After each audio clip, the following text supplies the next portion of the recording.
Have you ever heard a name that just sounds like luxury? Like a whisper of glamour on a red carpet?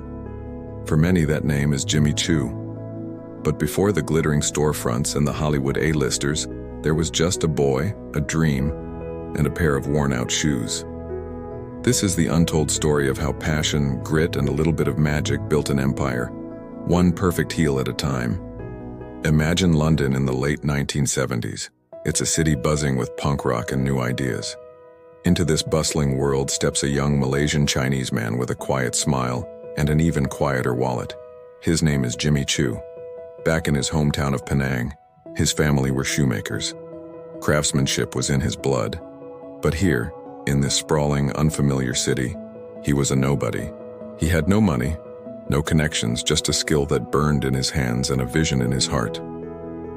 To survive, Jimmy took on the most unglamorous of jobs. By day, you wouldn't find him sketching designs. You'd find him in the back of a small restaurant, sleeves rolled up, washing dishes. The clatter of plates was the soundtrack to his daily grind. But when the restaurant closed and the city slept, Jimmy's real work began. He was a student at the Cordwainers Technical College, a place where the art of shoemaking was revered.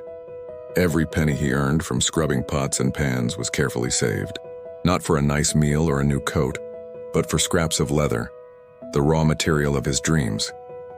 His life was a relentless cycle of work and study. Sleep was a luxury he couldn't afford. In a tiny workshop, rented for just £20 a week, he would toil through the night. The space was cramped, the tools were basic, but his focus was absolute. Under the dim glow of a single light bulb, he poured all his energy, all his heritage, and all his hopes into his craft. And from that humble workshop, he created his first pair of handmade heels. These weren't just shoes, they were sculptures. They were unlike anything London had seen before. Each pair was a perfect harmony of elegance and balance. The lines were clean, the structure was flawless, and they seemed to possess a life of their own. Jimmy didn't just make shoes to be worn, he made shoes to be experienced. He understood how a heel could change a woman's posture, her confidence, her entire presence. His creations were whispers of empowerment, crafted from leather and sheer determination. For a while, his genius remained a secret, tucked away in his little workshop. But talent like that can't stay hidden forever. One fateful day, a young woman who worked in the dazzling world of fashion publishing happened to walk by.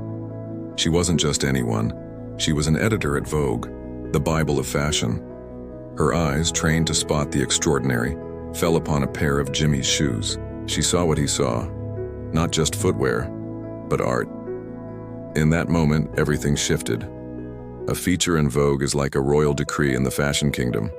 Jimmy's shoes were showcased in an 8-page spread, a spotlight so bright it could be seen across the industry. And just like that, the world discovered JimmyChoo. The phone in his tiny workshop started ringing and didn't stop. The name that was once known only to a handful of people was suddenly on the lips of fashionistas, socialites, and even royalty. Princess Diana became one of his most devoted clients, her choice cementing his status as a master craftsman. From a dishwasher scrubbing plates to a designer dressing the feet of the world's most famous women, Jimmy's journey is a testament to the power of relentless work. The boy who arrived with nothing but skill built a global empire that walks on red carpets from Cannes to the Oscars. His story isn't just about shoes, it's about the belief that with enough passion, you can shape your own destiny. It proves that greatness can be born in the quietest corners, fueled by the humblest of beginnings. Thank you for joining us on this incredible journey. If you were inspired by JimmyChoo's story, don't forget to like this video and subscribe to our channel for more untold stories of passion and perseverance. Let us know in the comments whose story you'd like to hear next. Until then, keep dreaming and keep creating.